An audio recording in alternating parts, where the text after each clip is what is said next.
My name is Laura. I'm 28 years old, and I'm standing in the driveway of my childhood home with tears already threatening to spill down my cheeks. You'd think after all these years, I'd be used to feeling invisible in my own family, but somehow it still cuts just as deep. I'm clutching a bottle of wine that cost me half my grocery budget, and a photo album I spent weeks putting together, filled with memories I thought might finally bridge the gap between us. My hands are shaking, not from the October chill, but from the familiar cocktail of hope and dread that always accompanies these family gatherings.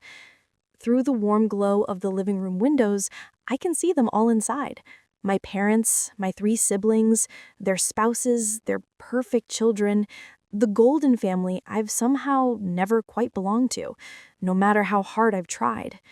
You see, I've always been the black sheep, the one who chose art school over business, the one who moved across the country to chase dreams instead of staying close to home, the one who's still single while everyone else has their picture-perfect families. And today, at what's supposed to be our annual reunion, I'm about to discover just how invisible I really am to them. I take a deep breath and walk toward the front door, my heart pounding against my ribs like a caged bird. This year will be different, I tell myself. This year, I'll make them see me. I'll make them understand who I really am. If only I knew what was waiting for me inside, I might have turned around and driven straight home. The door opens before I can even knock, and my mother appears, her face lighting up with what looks like genuine joy. For a split second, my heart soars. Maybe this time will be different. Maybe she's finally ready to see me. "Oh, wonderful, you're here," she exclaims, reaching out to hug me. But as her arms wrap around me, her gaze shifts over my shoulder to the driveway. "Where's the caterer? Weren't they supposed to arrive with you?" My stomach drops. The caterer. Of course. "Mom, I didn't bring any caterer," I stammer, stepping back from her embrace. "I brought wine and—" "Oh," her smile falters, confusion creasing her brow. "But I thought—" "Never mind. Come in, come in. Everyone's in the living room." As I follow her inside, I hear her muttering under her breath about timing and expecting the wrong car. My chest tightens. Even my own arrival at my family's reunion is a disappointment. The living room erupts in a chorus of greetings, but they're all directed past me. My sister Emma rushes forward, but she's looking at the door behind me. My brother Michael glances up from his conversation, waves vaguely in my direction, then immediately returns to discussing his latest promotion with my father. I stand there in the entrance to the living room, wine bottle in one hand, photo album in the other, watching my family continue their conversations as if I'm not even here. The only acknowledgement I receive is from my nephew Tommy, who's 7, and waves at me from behind the couch before his mother, my sister-in-law Janet, pulls him away to help set up the dining room. "Tommy!" My youngest brother David finally notices me, approaching with what seems like genuine warmth. "Hey, you made it. How was the drive?" "It was long, but worth it. I brought some photos. I thought everyone might—" "Dad's great. That's great. The seams? I need to ask her about the seating arrangements. Janet's mother decided to come last minute, and we need to figure out where to put everyone." And just like that, he's gone, leaving me standing alone again with my wine and my photo album and the growing realization that nothing has changed. I'm still the afterthought, the inconvenience, the family member they invite out of obligation rather than genuine desire to see me. But I'm here now, and I'm not giving up. Not yet. I make my way to the kitchen, thinking maybe I can help with the preparations. That's always been my role anyway, the helper in the background, the one who does the work while everyone else enjoys the party. At least in the kitchen, I have a purpose. My mother is there with Emma, frantically arranging appetizers on platters. They're deep in conversation about Emma's promotion at the marketing firm, and neither of them look up when I enter. "Can I help with anything?" I ask, setting my wine on the counter. "Oh, Laura, could you just—" "Actually, Emma and I have this handled. Why don't you go see if the dining room needs anything?" Dismissed again. I nod, swallowing the hurt, and head toward the dining room where I find Janet directing her two children in placing napkins at each seat. She looks up when I enter, giving me a polite smile. "Laura, perfect timing. Could you help straighten those chairs? Some of them are crooked."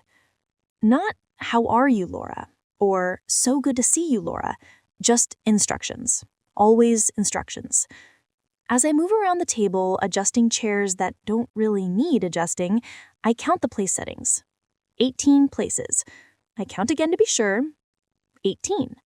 My family consists of my parents, my 3 siblings, their 3 spouses, and 6 grandchildren. That's 14 people. Add me, and it should be 15. With Janet's mother joining us unexpectedly, that makes 16. So why are there 18 place settings?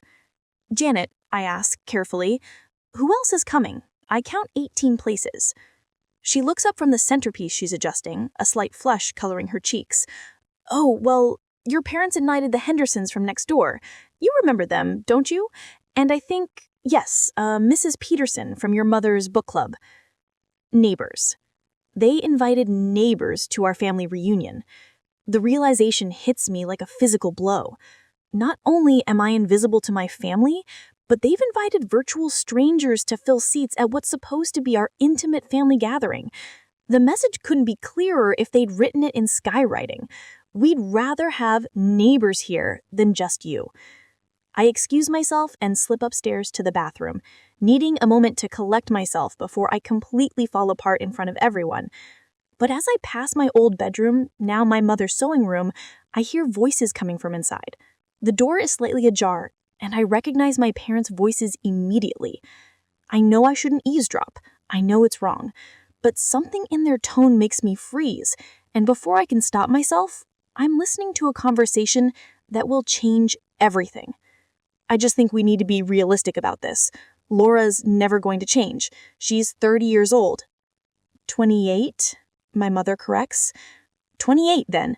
She's 28 and still chasing those ridiculous art dreams. Still single, still struggling financially. At some point, we have to stop pretending she's going to suddenly become successful. My blood turns to ice in my veins. "Robert, she's our daughter," my mother says, but there's no real conviction in her voice. "She's our daughter, but she's also a constant disappointment. Look at Emma, promoted to senior marketing director. Look at Michael, just bought that beautiful house in Westchester.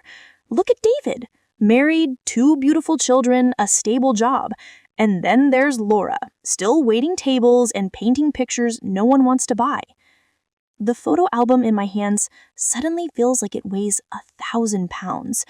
I think about all the hours I spent selecting photos, writing captions, trying to show them glimpses of my life, my work, my small victories.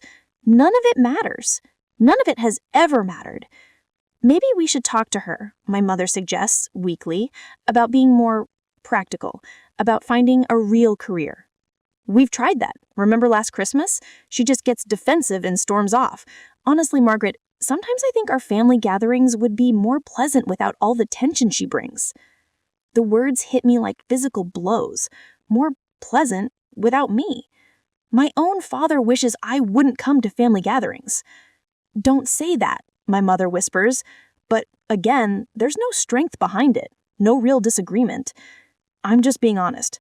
When was the last time Laura contributed anything positive to one of these gatherings? She always arrives looking sullen, makes everyone feel guilty for being successful, and then disappears into her room or goes home early. Maybe it's time we stopped walking on eggshells around her. I can't listen anymore. I stumble backwards, my heart pounding so hard I'm sure everyone in the house can hear it. The photo album slips from my numb fingers and hits the floor with a soft thud. My father's voice stops mid-sentence. Panic floods through me. I can't let them know I was listening. I can't face them right now, not with their words still echoing in my head like a curse. I scoop up the album and practically run to the bathroom, locking the door behind me. In the mirror, my reflection looks as shattered as I feel. My carefully applied makeup is already smudging from unshed tears, and my hands are shaking so badly I have to grip the sink to steady myself. 28 years of trying to earn their approval, their love, their simple acknowledgement of my existence. 28 years of believing that if I just tried harder, achieved more, became someone different, they would finally see me as worthy of their family. But I've been fighting a battle I was never meant to win. In their eyes, I'm not the daughter who left home to pursue her passion. I'm not the woman who struggled and survived and built a life on her own terms. I'm just a disappointment, a source of tension, someone whose absence would make their gatherings more pleasant. The worst part? A small, horrible part of me has always known this, has always felt it in the way their eyes slide past me, the way conversations pause when I enter a room, the way my achievements are met with polite smiles, while my siblings are met with genuine celebration. But hearing it spoken aloud, in my father's matter-of-fact tone, makes it impossible to deny anymore. I splash cold water on my face and try to repair my makeup, but my hands won't stop shaking. How am I supposed to go back downstairs and pretend I didn't hear that conversation? How am I supposed to sit at their table and make small talk and act like my heart isn't completely broken? A knock at the bathroom door makes me jump. Laura, you okay in there? It's David's voice, gentle and concerned. I'm fine, I call back, but my voice cracks on the words. Just give me a minute. Take your time. Dinner won't be ready for another hour anyway. An hour. I have to survive an hour of pretending everything is normal before I can reasonably leave, before I can escape back to my apartment and my paintings and my small, imperfect, but honest life. But as I stare at my reflection, something unexpected begins to bloom in my chest alongside the hurt. It's not the familiar despair I usually feel after these family encounters.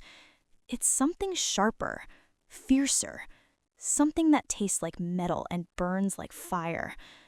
It's anger. For the first time in my life, I'm not just hurt by my family's dismissal, I'm furious about it. Furious that they've never bothered to really know me. Furious that they judge my life by their narrow definition of success. Furious that they've made me feel small and worthless when I'm anything but. And suddenly, I realize something that should have been obvious years ago. I don't need their approval. I don't need their validation. I don't need to contort myself into their idea of who I should be. But they're about to learn exactly who I am. I straighten my shoulders, fix my makeup one final time, and unlock the bathroom door.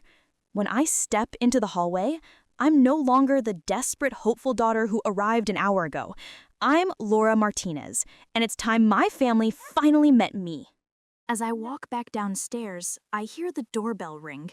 The neighbors, probably, or Mrs. Peterson from the book club. More people to witness what I'm about to do, though I'm not entirely sure what that is yet. All I know is that something fundamental has shifted inside me, and there's no going back. My mother rushes to answer the door, and I hear her exclaim with delight, "Oh, how wonderful that you could make it! Come in, come in!" But when I round the corner, I freeze.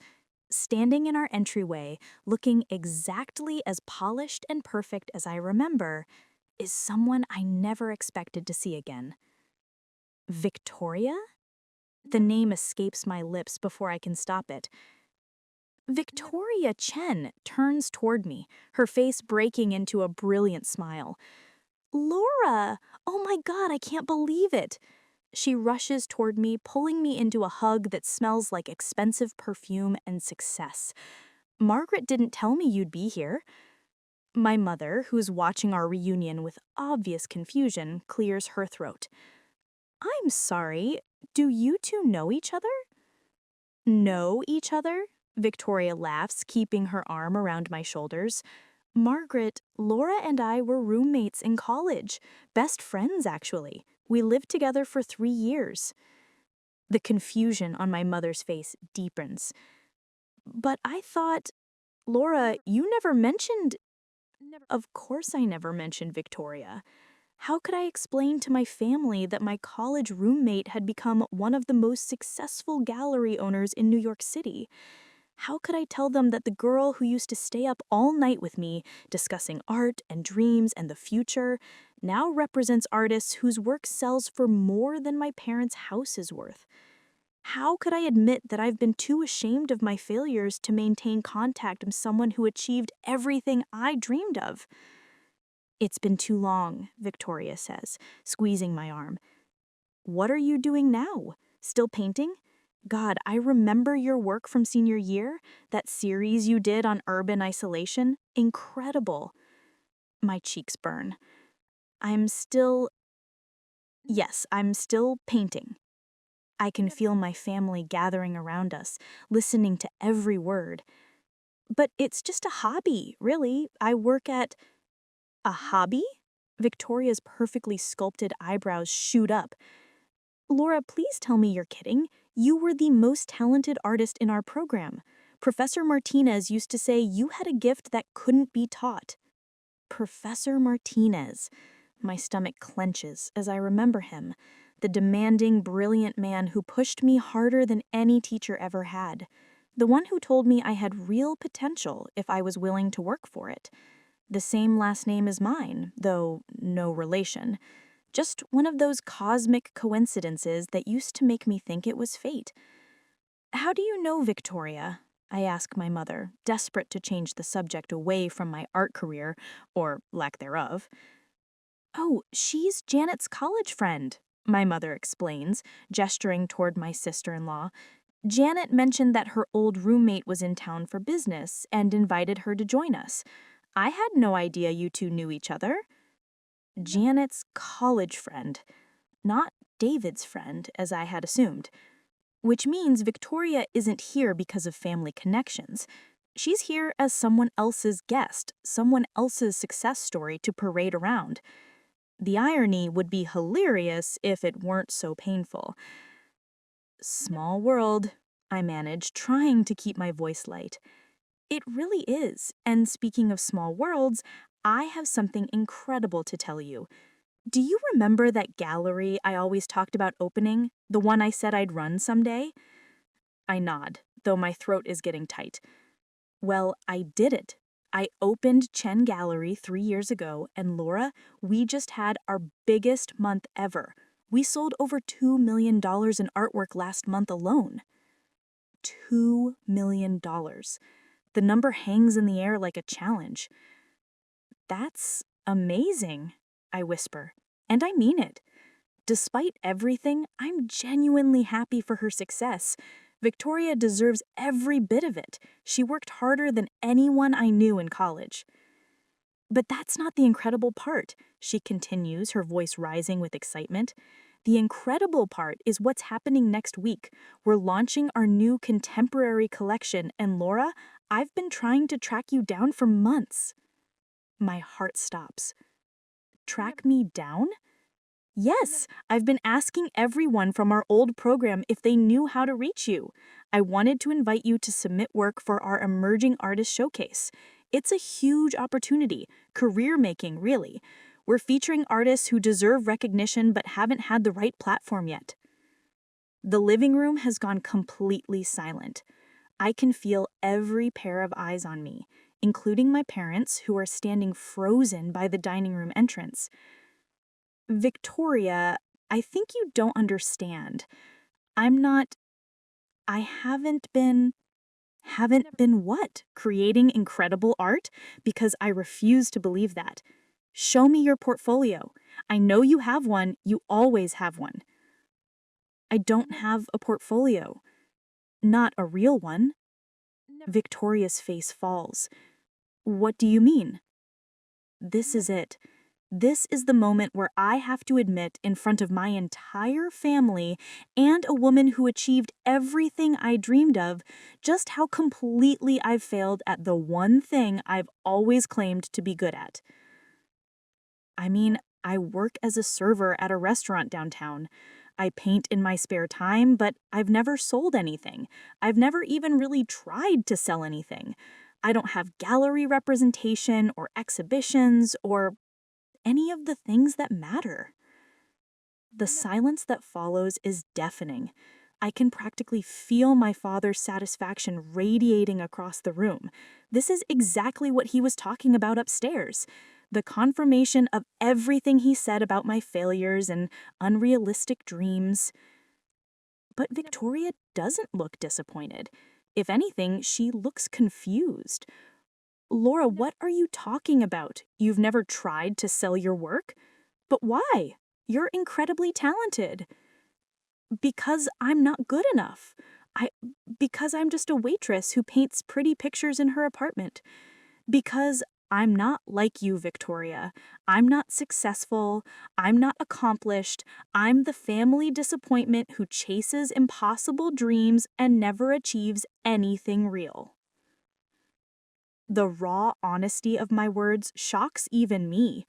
I've never said it out loud before, never admitted the depth of my self-doubt, the extent to which I've internalized my family's disapproval. Victoria stares at me for a long moment, and then, to my complete surprise, she starts to laugh. Oh, honey. Oh, Laura, you have no idea, do you?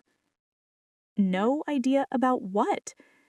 She pulls out her phone, fingers flying across the screen. Do you remember that piece I gave you for my birthday senior year? The small canvas about 12 by 16 inches? It was a street scene, but painted from the perspective of someone looking up from a subway grate. I remember. It was one of my favorite pieces from college, but I gave it to Victoria because I wanted her to have something to remember our friendship by. Yes, I remember. I hung it in my first apartment after graduation, then in my second apartment, then in my office when I started working at Hartwell Gallery. She's still scrolling through her phone, searching for something. Laura, do you know how many people have asked me about that painting over the years? My mouth is dry. How many? Dozens. Art collectors, other gallery owners, artists themselves. Everyone who sees it wants to know who painted it. You're just being nice. I'm not being nice. I'm being honest, and I can prove it. She turns her phone screen toward me. This is from last month. A collector saw your painting during a meeting and asked if the artist had other work available. Look at the offer he made. I stare at the email on her screen, and the number I see makes my knees weak. $12,000 for one painting. For a painting I gave away as a birthday present because I thought it was just a nice gesture between friends? This isn't real, I whisper. It's completely real. Laura, I've been in this industry for 5 years now. I know talent when I see it, and I know market value. You are sitting on a gold mine and you don't even realize it. The room is spinning.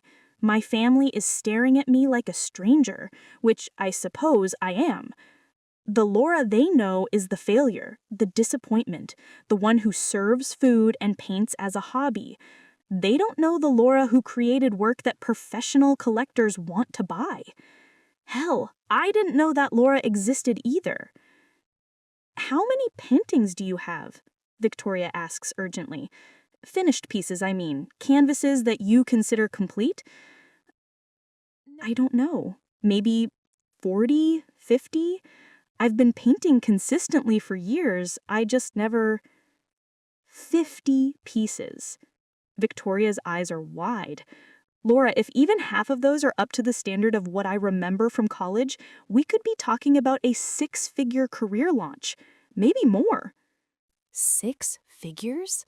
The number is so absurd, so far beyond anything I've ever imagined for myself that I can't even process it. You're exaggerating, I say weakly. I'm not exaggerating. I'm being conservative. She grabs my hands, her grip fierce and warm. Laura, listen to me very carefully. I want you to go home tonight and photograph every single painting you have. Send them to me by tomorrow morning. All of them, even the ones you think aren't good enough. Victoria, I can't ask you to... You're not asking. I'm telling. This is business, Laura. Good business. I have clients who will pay serious money for the right pieces.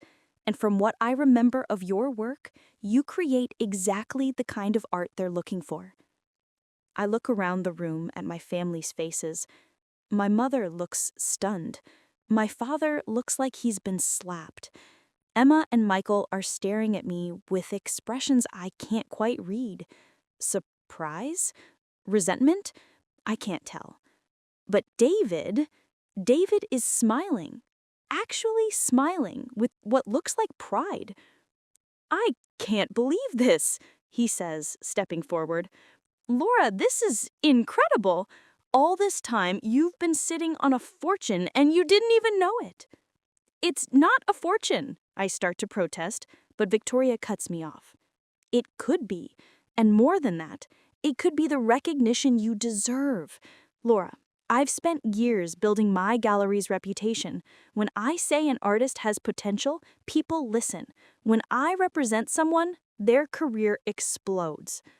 The word represent hits me like a bolt of lightning. You want to represent me? I want to see your current work first, but based on what I remember and what I know about how you've always pushed yourself, yes, I think there's a very good chance I want to represent you. This isn't happening. This can't be happening. An hour ago, I was eavesdropping on my parents discussing what a disappointment I am. Now I'm being offered representation by one of New York's most successful gallery owners. I need to sit down, I mumble, and David quickly guides me to the couch.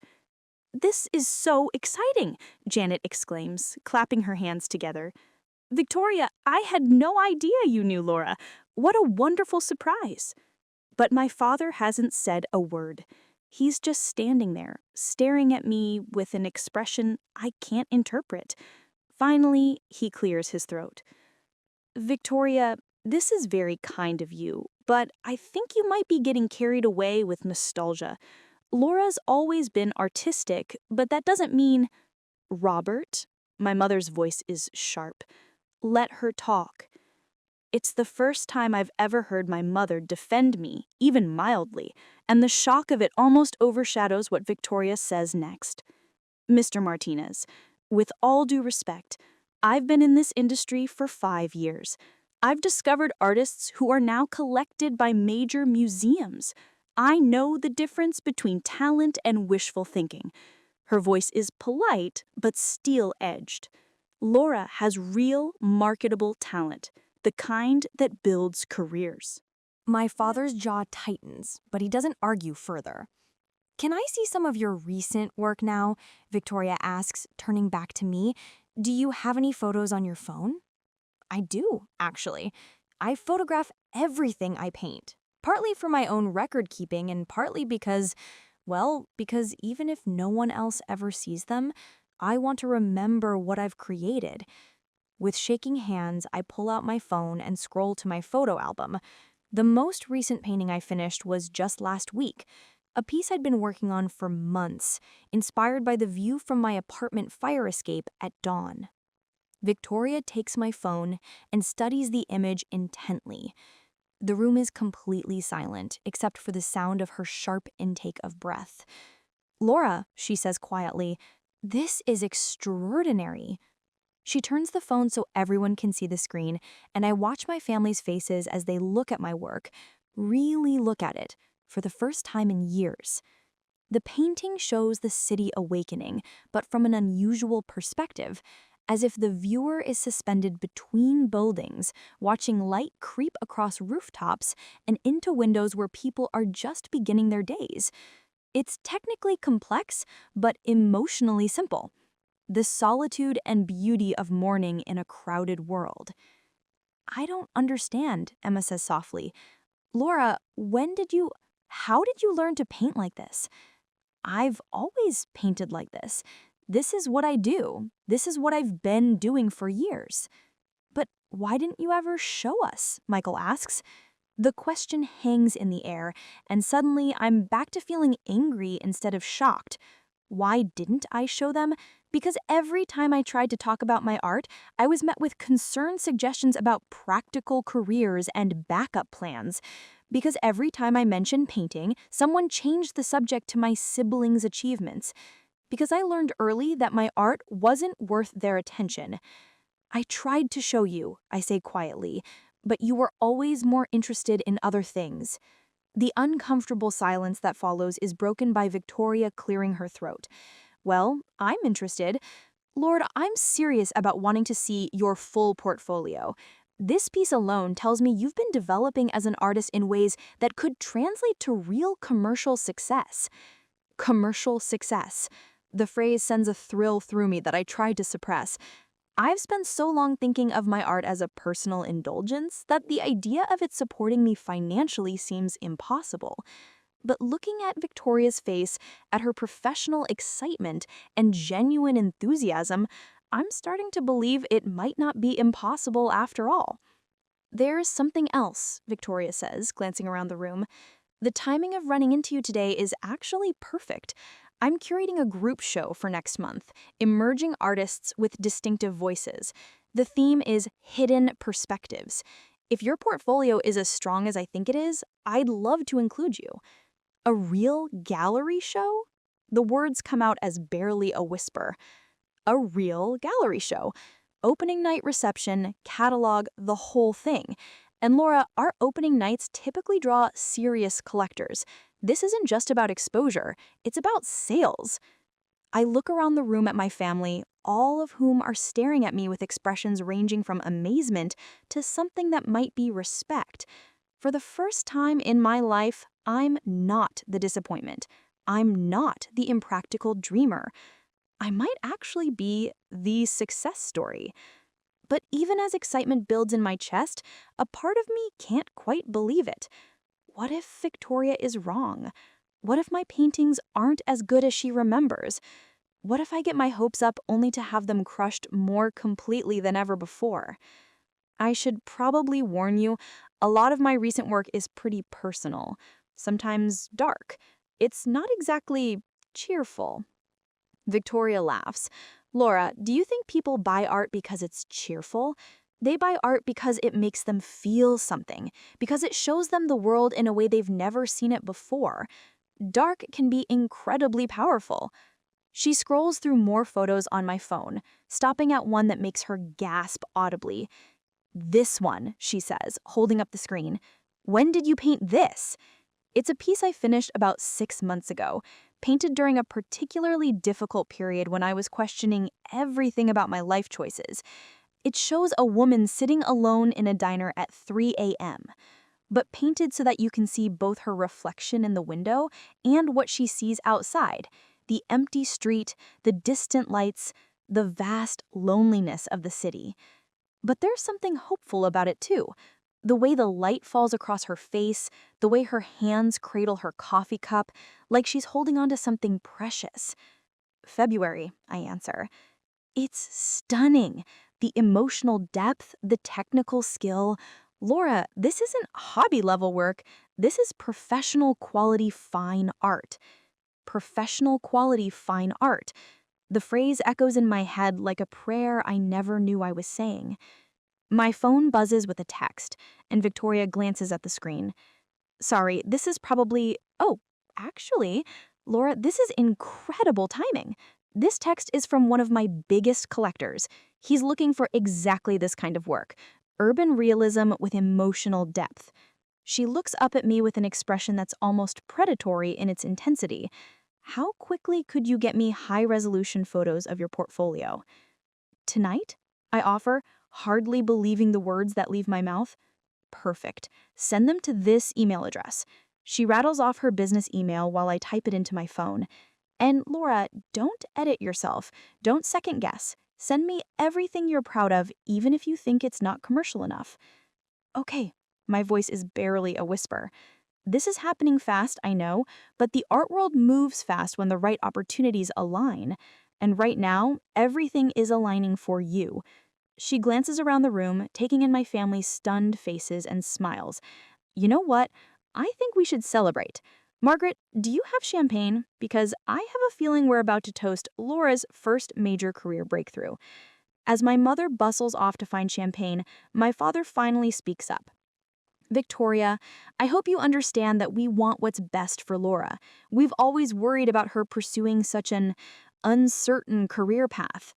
The protective edge in Victoria's voice is unmistakable. Mr. Martinez, there's nothing uncertain about talent, and Laura has more talent than most artists I represent. Most artists you represent? Emma asks. How many is that? 12 currently, and they all make a living from their art. Several of them make a very good living. The room goes quiet again, but this time the silence feels different. Not uncomfortable, but charged with possibility. My mother returns with a bottle of champagne in glasses, her hands shaking slightly as she pours. When she hands me a glass, she meets my eyes for the first time all day. Really meets them, as if she's seeing me for the first time ever. To Laura, Victoria says, raising her glass, and to the art career that's about to begin. As we all drink, I catch my father's eye. He's not smiling, but he's not frowning either. He looks thoughtful, like he's reassessing something fundamental. Laura, he says quietly, I owe you an apology. The words hit me like a physical shock. My father has never apologized to me for anything. Dad, you don't need to. I do need to. I've always thought of your art as a phase, something you'd outgrow. I never took the time to really understand what you were creating. Looking at this, I realize I was wrong. Wrong. My father thinks he was wrong about me. I want to cry, but they're not tears of hurt this time. They're tears of something I've never felt in this house. Validation, recognition, pride. Thank you, I whisper. Victoria checks her watch. I hate to break up this moment, but I should probably head back to the city. Laura, I'm serious about those photos tonight, and I want to schedule a studio visit this week if you're available. My apartment, I clarify. I don't have a separate studio. I paint in my living room. That's fine. Some of my most successful artists started in their living rooms. She gathers her purse and coat, then turns to address the room. It was wonderful meeting all of you.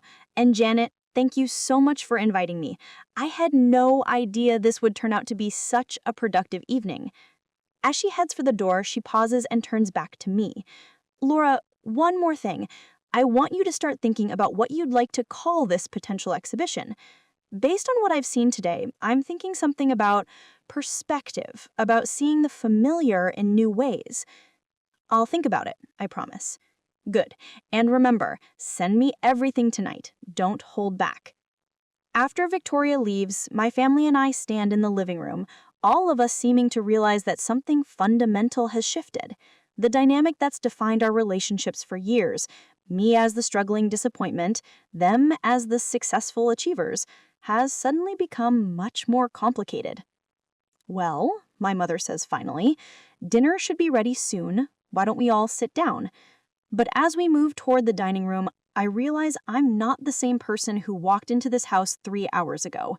The conversation I overheard upstairs, my father's words about me being a disappointment, about family gatherings being more pleasant without me, those words still sting, but they don't define me anymore.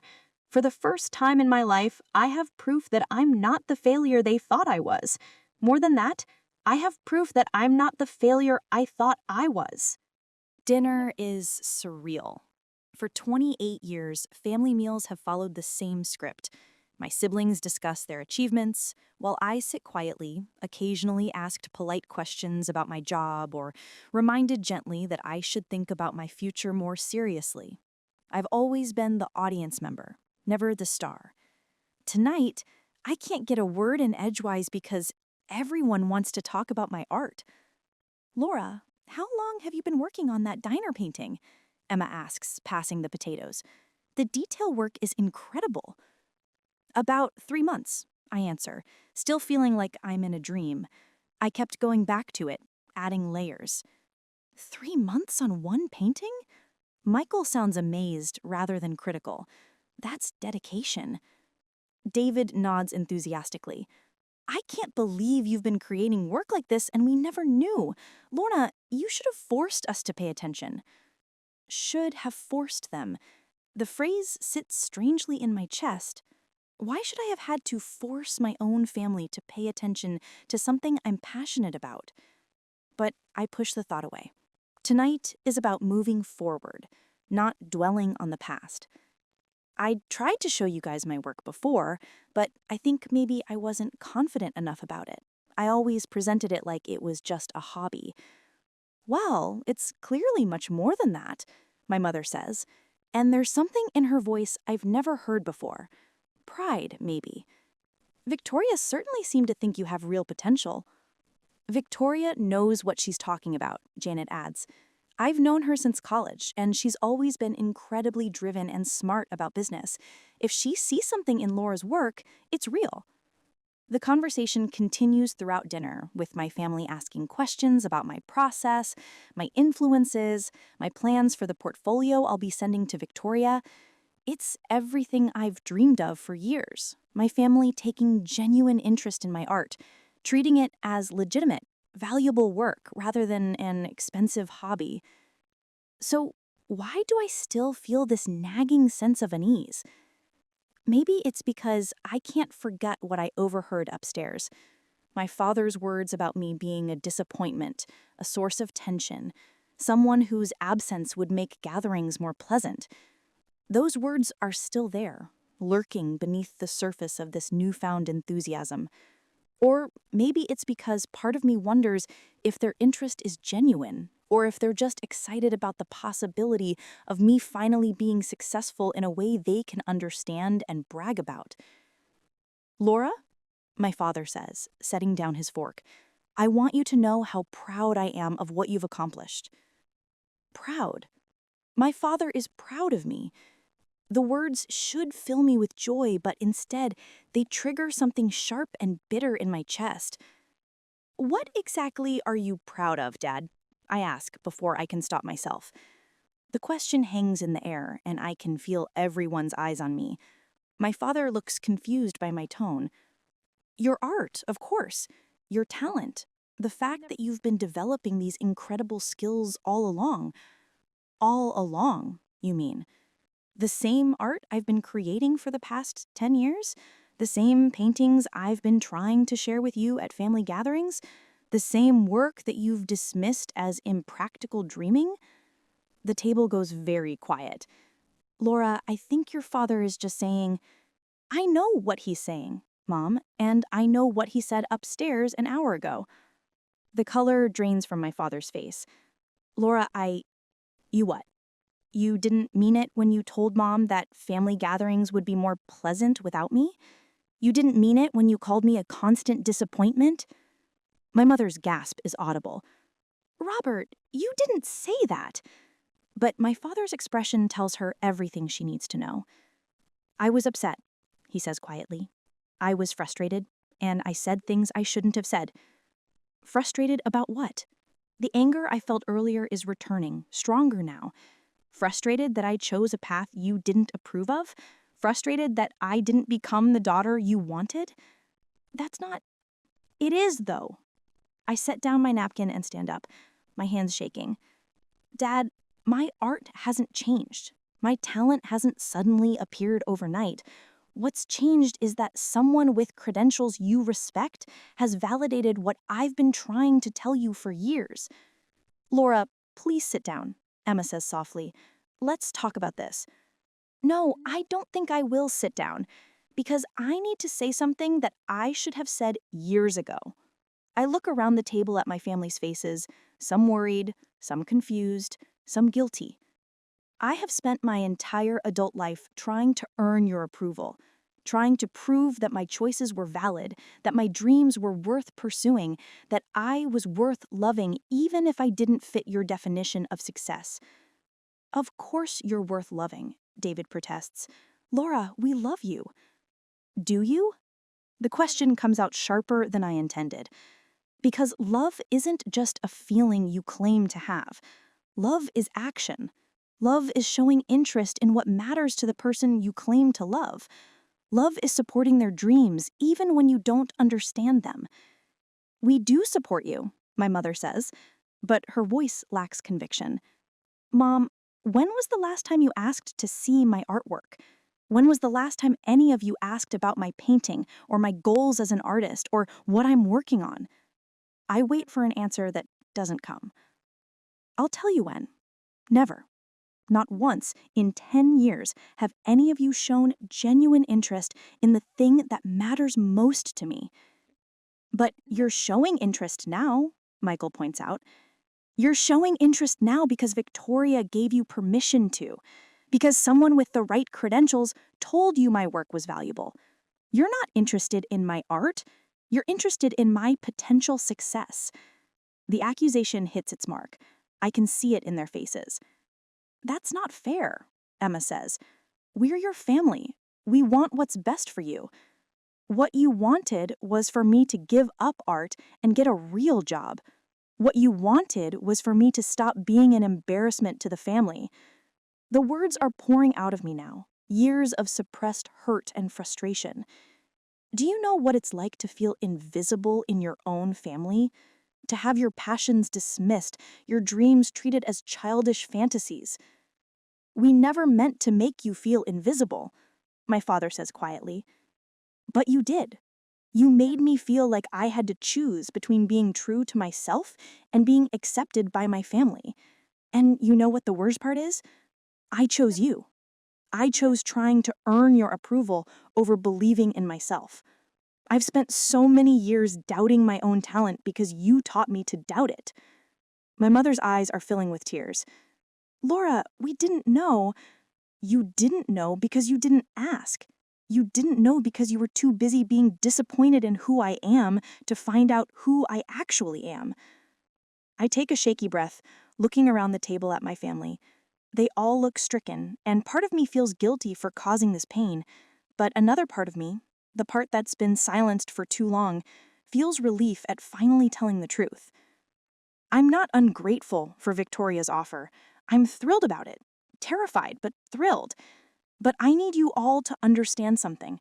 My worth as a person and as your daughter and sister isn't contingent on whether my art sells or whether I ever achieve the kind of success you understand.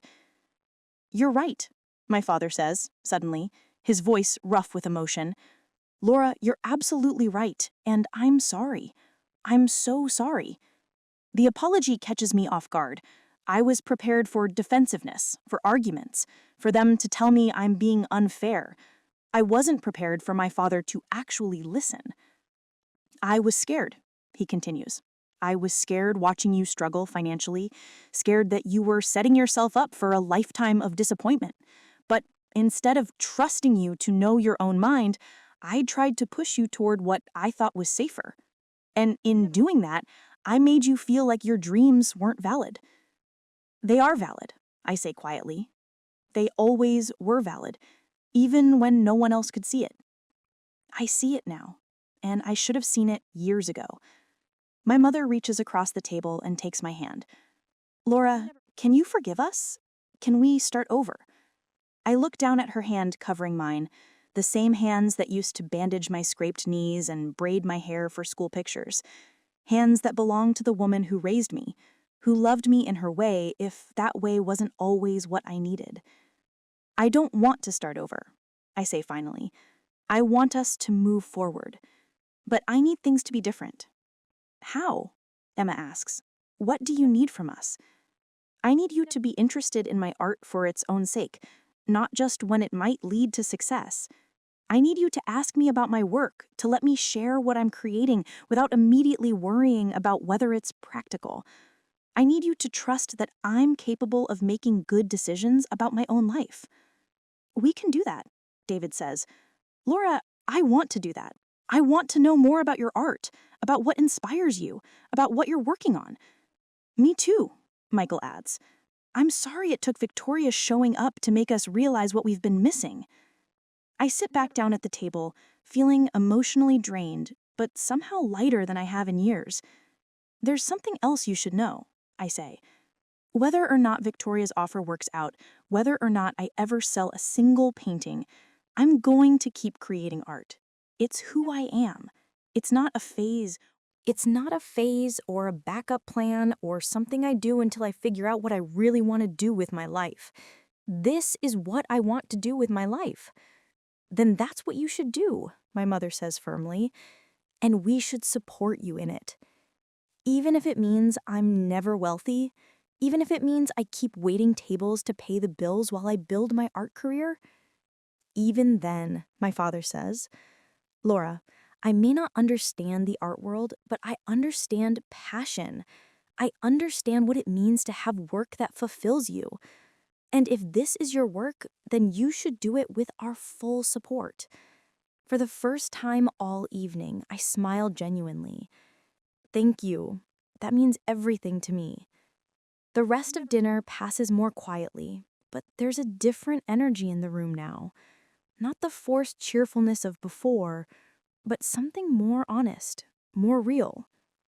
My family asks me genuine questions about my process, my influences, my favorite pieces I've created. And for the first time in years, I feel like they're actually listening to my answers. After dinner, as we're clearing the table, David pulls me aside. Laura, I need to tell you something. That painting Victoria showed us, the one with the woman in the diner, it reminded me of something. What? Do you remember when we were kids and you used to draw constantly? You'd sit at the kitchen table for hours just drawing whatever you saw around you, but somehow making it look more interesting than it really was. I do remember. I was probably 8 or 9, and I'd become obsessed with trying to capture the way light moved through our house at different times of day. You draw the same corner of the living room over and over, but each drawing showed something different. Mom laughing on the phone, Dad reading his newspaper, Emma doing homework, me building with Legos. David's voice is soft with memory. I used to think you were magic, the way you could make ordinary moments look special. You remember that? I remember thinking my sister was the most talented person in the world. And then, somewhere along the way, I forgot. We all forgot. But looking at your work tonight, I remembered. Tears prick my eyes. David, I'm proud of you, Laura. Not because Victoria thinks you're talented, but because you never stopped doing the thing that made you magic. It's the most beautiful thing anyone has ever said to me. As the evening winds down and my siblings start gathering their families to leave, I realize something has fundamentally shifted. Not just in how my family sees me, but in how I see myself. For years, I've been waiting for external validation to believe in my own worth. I've been so focused on earning their approval that I forgot to approve of myself.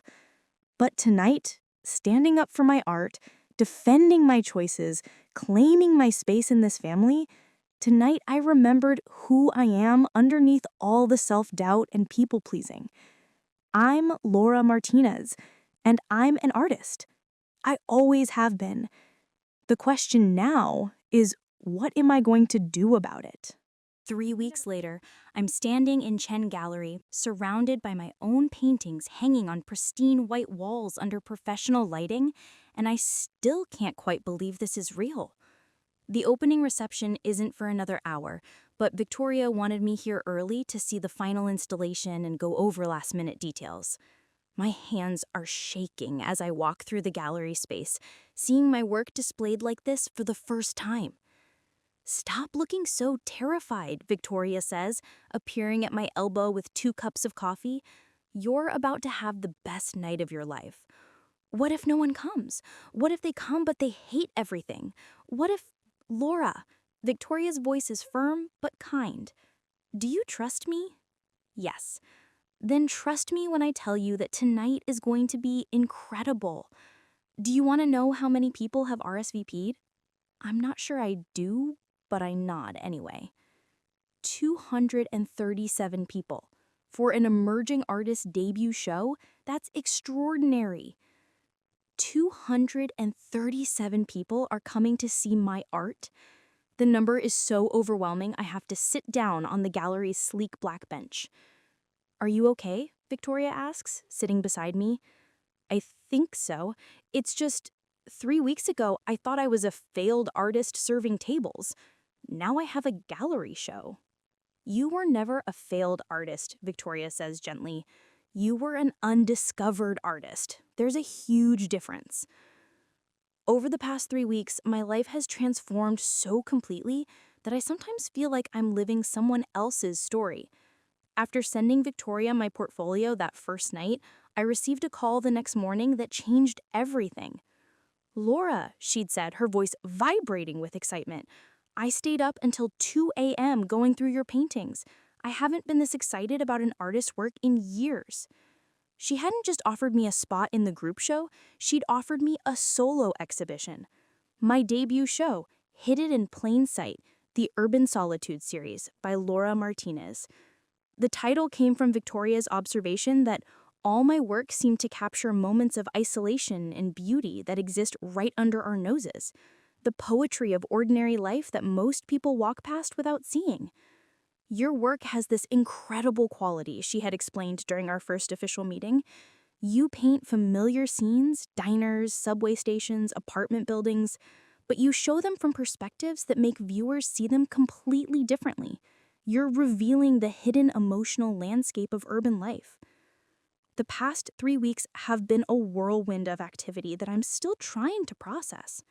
Professional photography of my paintings, catalog preparation, frame selection, insurance paperwork. Apparently, my art is now valuable enough to need insurance, which is still mind-blowing. And interviews. Victoria arranged for me to speak with 3 art journalists and a blogger who writes about emerging artists. Sitting across from these people, talking seriously about my work, my influences, my artistic vision, it felt like playing dress-up in someone else's life. But the most surreal part has been my family's transformation. After our confrontation at the reunion dinner, something fundamental shifted in our relationships. My parents have called me more in the past 3 weeks than they had in the previous 3 months, not to check up on me or offer unsolicited advice about my future, but to genuinely ask about my art, my preparation for the show, how I'm feeling about this new chapter. My father even came to my apartment to see my paintings in person. He spent 2 hours looking at each piece carefully, asking thoughtful questions about my process and what inspired specific works. "I owe you more than an apology," he'd said before leaving. "I owe you acknowledgement that you were right to believe in yourself when the rest of us couldn't see what you saw." Emma has been texting me almost daily, sharing articles about art she finds interesting and asking for my opinions. Michael bought 3 books about contemporary painting because he wants to understand your world better. And David? David has become my unofficial publicist, telling everyone he knows about my upcoming show and sharing photos of my work on social media with captions about how proud he is of his talented sister. It's everything I dreamed of for years, my family's genuine interest and support, but it's also bittersweet because I can't help wondering where this enthusiasm was when I needed it most. "Penny for your thoughts?" Victoria asks, pulling me back to the present. "Just thinking about how surreal all of this is. 3 weeks ago, I was invisible. Tonight, I'm the center of attention." "You were never invisible, Laura. You were just waiting for the right people to see you." A knock on the glass door interrupts us, and Victoria checks her watch. We're not supposed to open for another hour, but she peers through the glass and breaks into a smile. "Laura, I think your first visitors are here." I turn to look and see my entire family clustered outside the door.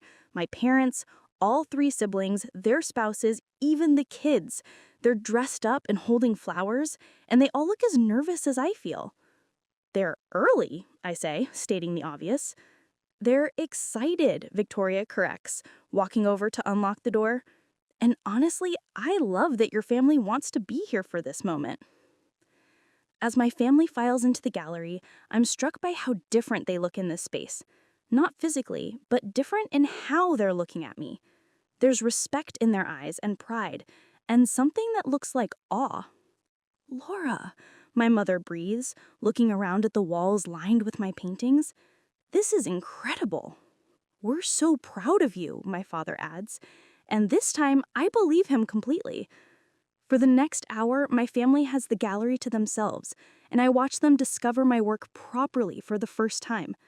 They move from painting to painting, studying each one, asking questions about what inspired it, when I painted it, what techniques I used. It's the art discussion I've been dreaming of having with them for years. This one, Emma says, stopping in front of a piece I painted last winter, it's the view from your apartment, isn't it? The fire escape, I confirm. I painted it during that snowstorm in February. The painting shows the city during a blizzard, but from the perspective of someone looking down from a fire escape.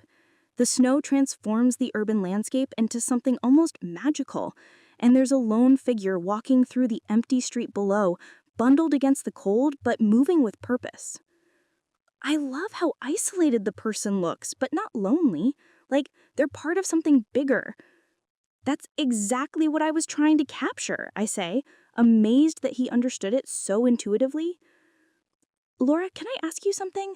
Michael approaches a painting I did of a subway platform late at night.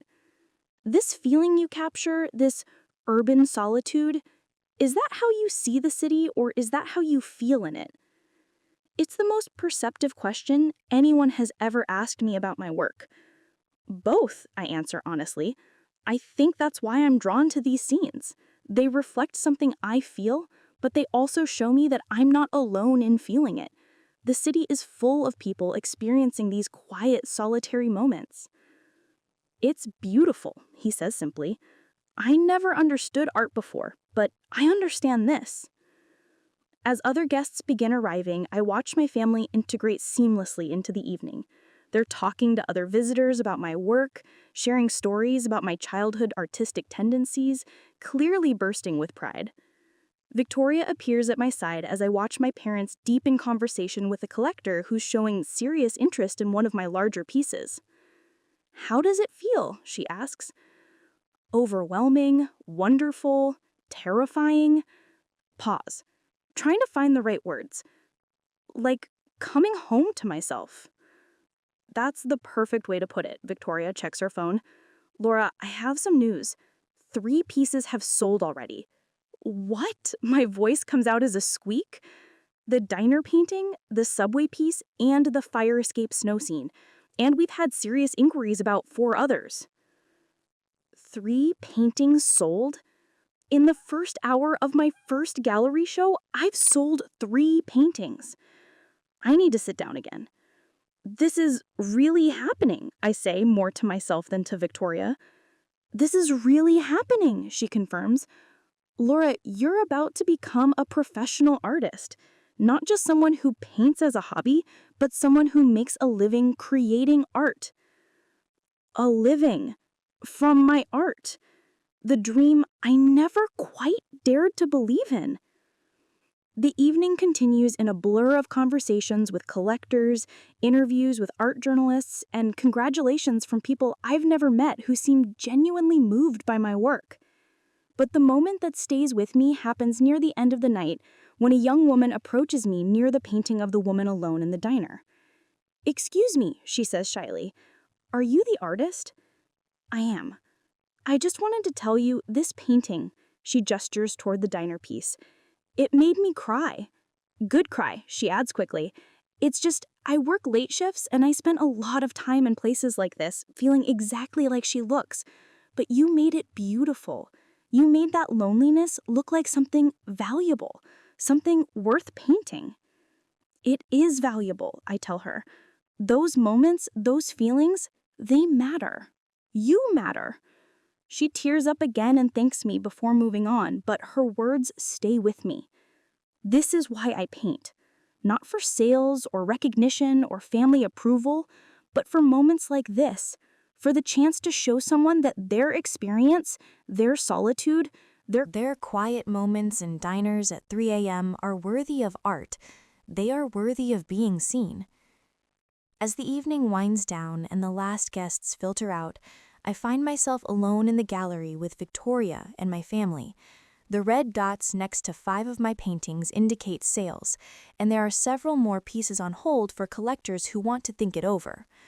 "So," Victoria says, pulling out her phone to show me something, "I've been getting texts all evening from other galleries and collectors who couldn't make it tonight but have seen the photos people are posting on social media." She shows me Instagram posts featuring my paintings, with captions like, "Discovered this incredible new artist tonight," and "Urban solitude has never looked so beautiful." "Laura," my father says, approaching with a champagne glass in his hand and tears in his eyes, "I owe you more than an apology. I owe you an acknowledgement that you were braver than all of us.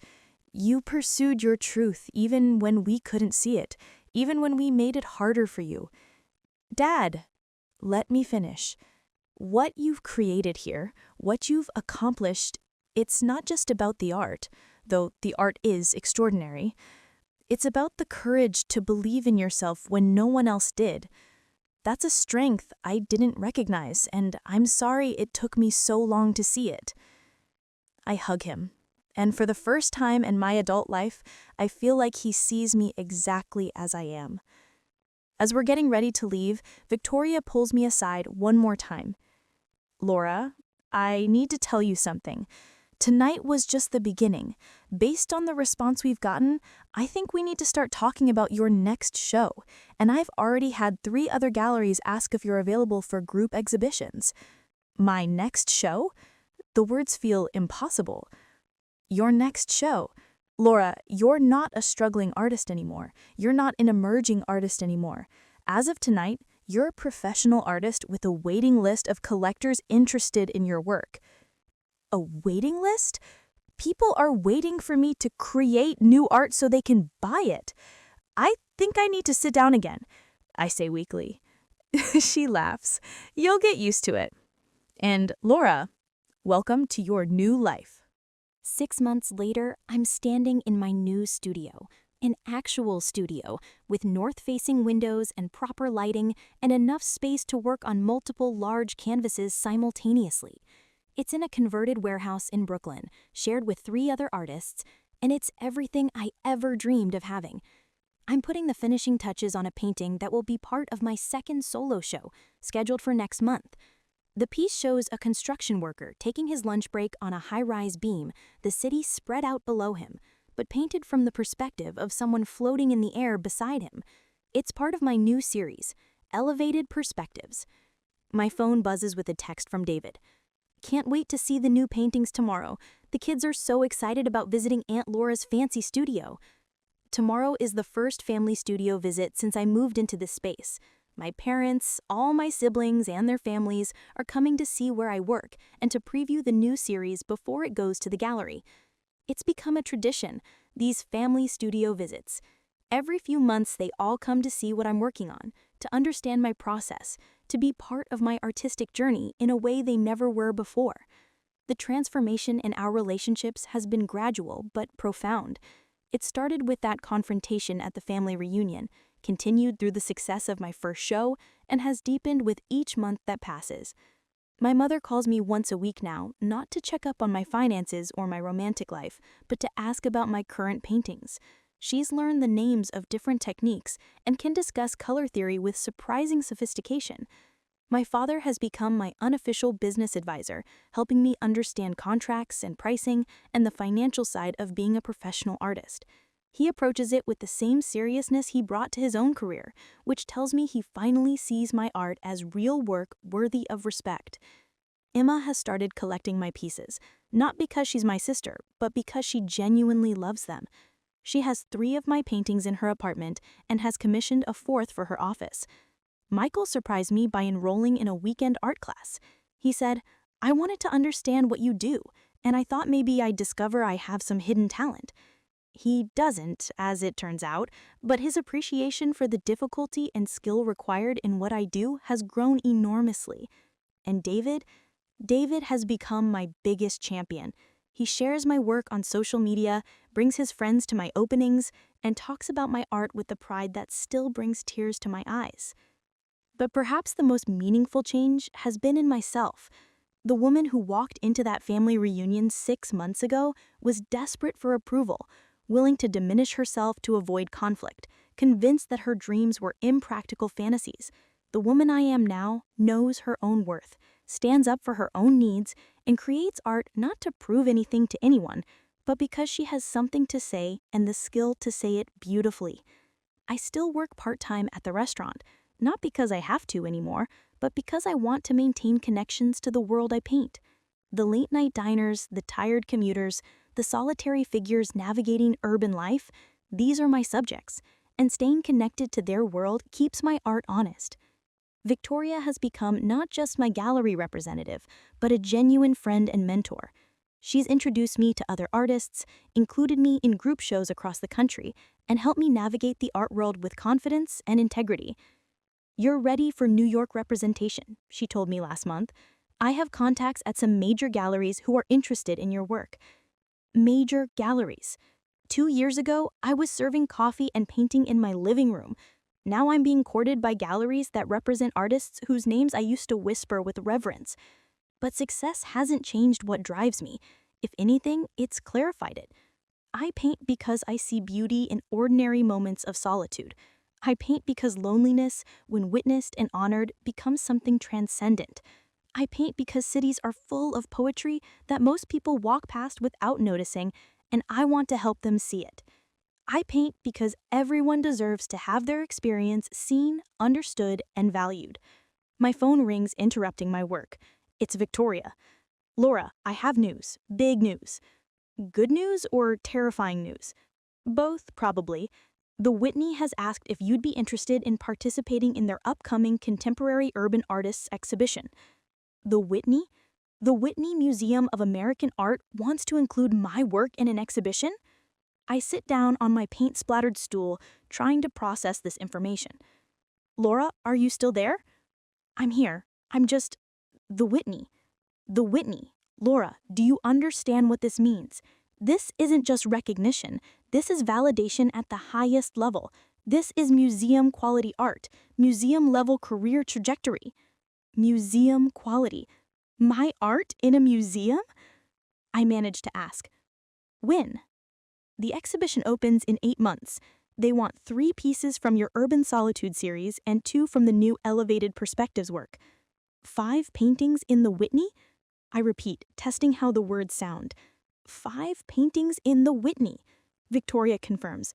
"Laura, you've arrived. This is it. This is what every artist dreams of." After I hang up, I sit in my studio, surrounded by canvases in various stages of completion, trying to absorb this latest development in what's become an increasingly surreal journey. 2 years ago, I thought success meant selling a painting at a local coffee shop.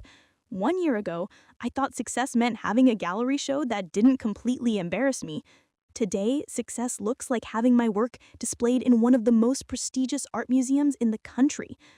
But the most profound success isn't external recognition, or financial security, or critical acclaim, though I'm grateful for all of those things. The most profound success is the relationship I've built with myself. It's the confidence to trust my vision, to value my voice, to believe that what I have to say through my art matters. It's knowing that I am enough exactly as I am. My phone buzzes with another text, this one from my mother. "Your article about you in Art News today, we're so proud we can't stop smiling." Art News? There's an article about me in Art News, and my parents not only read it, but felt proud enough to text me about it? I think about the woman I was at that family reunion, standing in the driveway with tears in her eyes, desperate for acknowledgement, willing to shrink herself to fit into their definition of worthy. That woman could never have imagined this moment. But she got here anyway, by refusing to give up on herself, even when everyone else had. As I clean my brushes and prepare to leave the studio for the day, I think about what I'll say to young artists who ask for advice, because they're starting to ask now. Art students, emerging artists, people who see my story as proof that dreams can come true even when they seem impossible. What I'll tell them is this: your art matters, even when no one else can see it yet. Your vision is valid, even when it doesn't fit conventional definitions of success. Your voice deserves to be heard, even when the world seems too loud to listen. And most importantly, you are enough right now, exactly as you are. The recognition will come or it won't. The sales will happen or they won't. The critics will understand or they won't. But none of that determines your worth as an artist or as a person. You determine that. I learned that lesson the hard way, through years of self-doubt and family disapproval and the constant whisper that maybe I should give up and choose something practical. But I also learned that the whisper is wrong. Dreams aren't practical or impractical. They're necessary. They're how we become who we're meant to be. As I lock up my studio and head home to prepare for tomorrow's family visit, I feel a deep sense of gratitude, not just for the success I've achieved, but for the journey that brought me here. Even the painful parts, especially the painful parts, because they taught me how strong I really am. Tomorrow, my family will come to see my new work, and they'll be genuinely excited about it. They'll ask intelligent questions and make insightful observations and celebrate my achievements with authentic pride. It's everything I wanted for so many years. But the best part isn't their approval. Wonderful as that is, the best part is that I no longer need it to feel worthy. Their love and support enhance my joy, but they don't define it. I define it. And that, I've learned, makes all the difference. 1 year later, I'm standing in the Whitney Museum, surrounded by my 5 paintings hanging on the walls alongside work by artists I've admired for years. The exhibition, Urban Voices, Contemporary Perspectives on City Life, opened last week to incredible reviews. My family is here with me for a private tour before the museum opens to the public today. They're dressed up and carrying flowers just like they did for my first gallery opening, but they're more relaxed now. This success, this level of recognition, it's wonderful, but it's not the miracle it would have seemed 2 years ago. It's the natural progression of a career they now understand and support completely. "Look," my nephew Tommy says, pointing at the placard next to my diner painting. "It says Laura Martinez in the museum." He's 10 now, old enough to understand that having your name on a wall in the Whitney is something special. What he doesn't understand yet is how impossible this moment would have seemed to me just 2 years ago. "Aunt Laura," my niece Sophie asks, tugging on my dress, "will you teach me how to paint like this?" I'd love to, and I mean it. Sophie is 8 and shows genuine artistic curiosity, not the kind parents sometimes project onto their children, but real interest in how colors work and why some paintings make her feel happy while others make her feel peaceful. My mother approaches, reading from the museum's exhibition catalog. "Listen to this," she says, clearing her throat. "Laura Martinez's Urban Solitude series captures the poetry of isolation in contemporary city life, revealing moments of transcendent beauty and everyday loneliness. Her unique perspective transforms familiar urban scenes into profound meditations on human connection and disconnection." She looks up at me with tears in her eyes.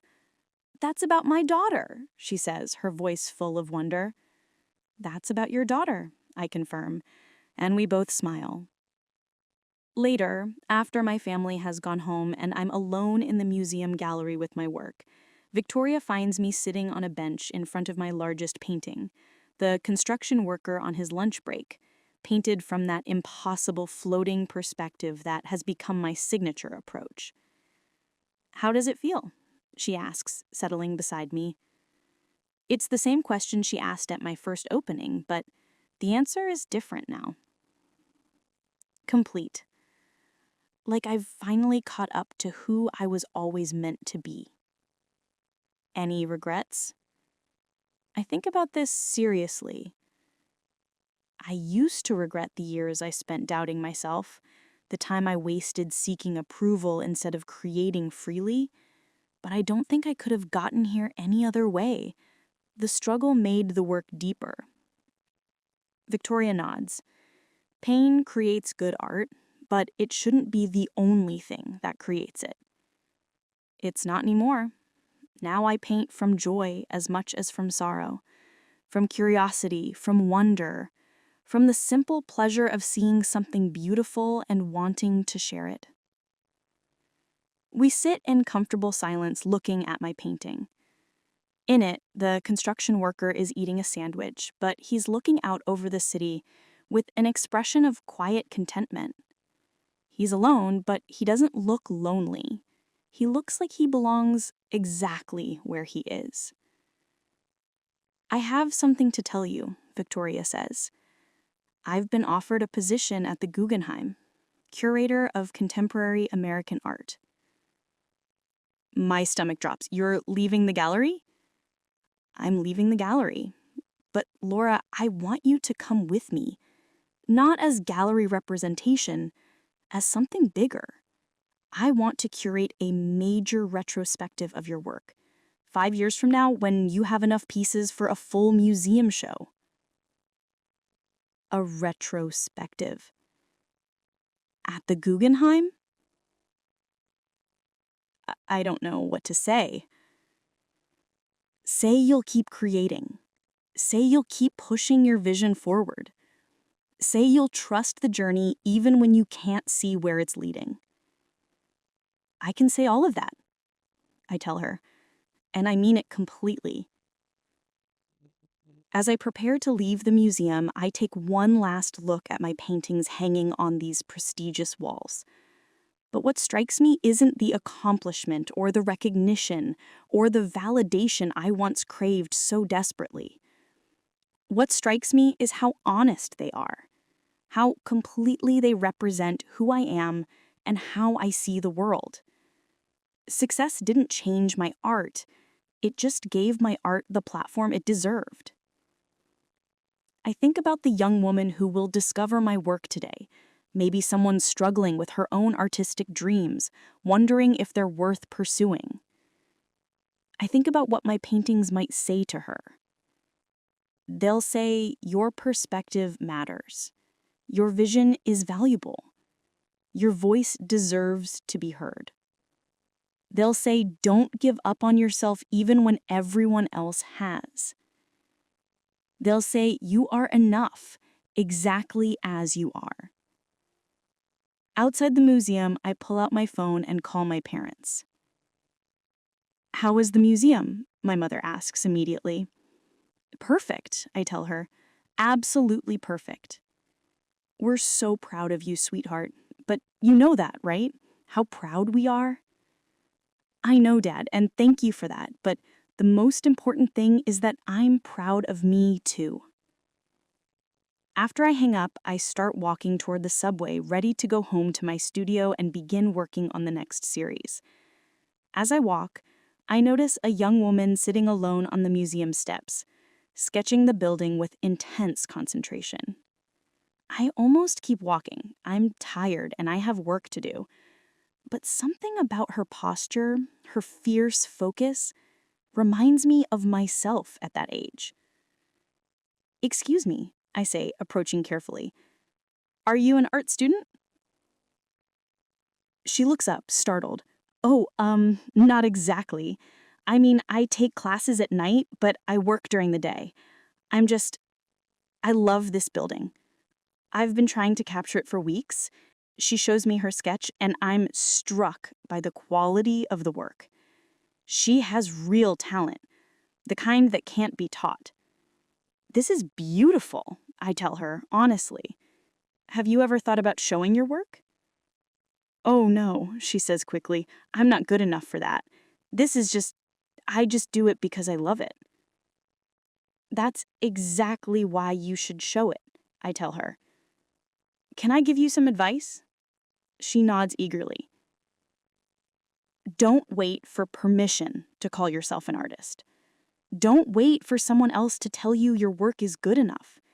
If you create art because you have something to say, then you're already an artist.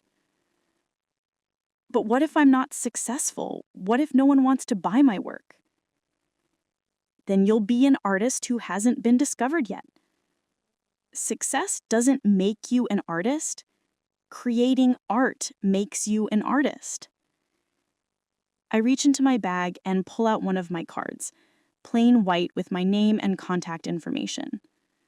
I'm having a studio open house next month for emerging artists. Would you like to come? She stares at the card like I've just handed her a winning lottery ticket. You're Laura Martinez. Your work is hanging in the Whitney. My work is hanging in the Whitney, I confirm. But more importantly, I'm an artist who believes other artists deserve support and encouragement. After she thanks me and rushes off, probably to tell someone about our encounter, I continue toward the subway with a smile on my face. This is what success really looks like, I realize. Not the museum walls or the critical acclaim or the financial security, though I'm grateful for all of that. Success looks like being able to offer encouragement to the next dreamer. Success looks like using my platform to lift others up. Success looks like becoming the person I needed when I was sitting alone with my sketchbook, wondering if my dreams were worth pursuing.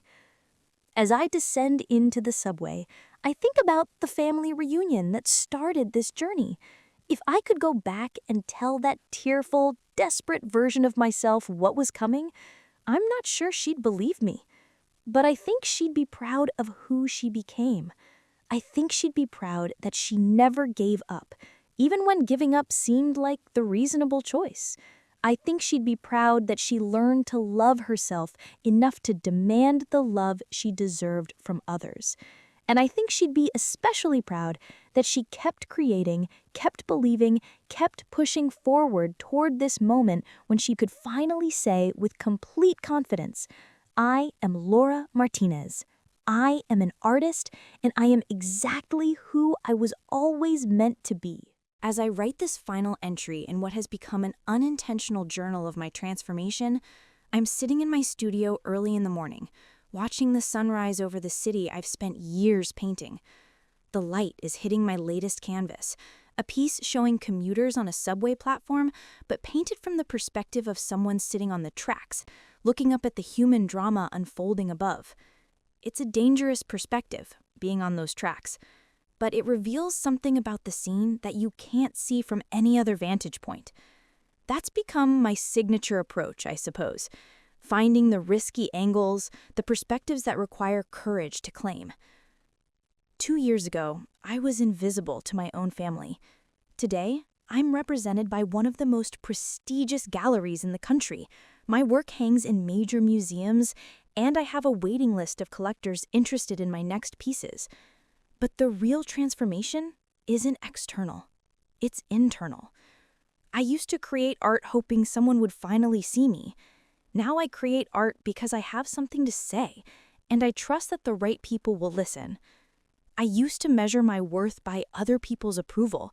Now I measure it by my own integrity, my own growth, my own commitment to my vision. I used to believe that being seen meant becoming someone else, someone more successful, more conventional, more worthy of love. Now I know that being truly seen means becoming more fully yourself. So to anyone out there who feels invisible in their own life, who's been told their dreams are impractical, who's waiting for permission to believe in themselves, you don't need permission.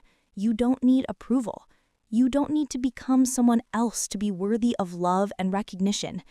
You need to become more fully who you are. Trust your vision even when no one else can see it yet.